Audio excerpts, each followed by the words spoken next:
講啊，香港嘅移民咧，包括我在內，大部分咧都係日戰時期解放之前已經嚟過香港仔㗎啦。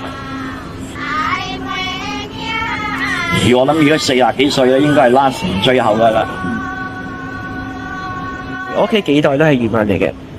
其實水上人到我呢一代嗰個身份已經冇咁特別㗎啦。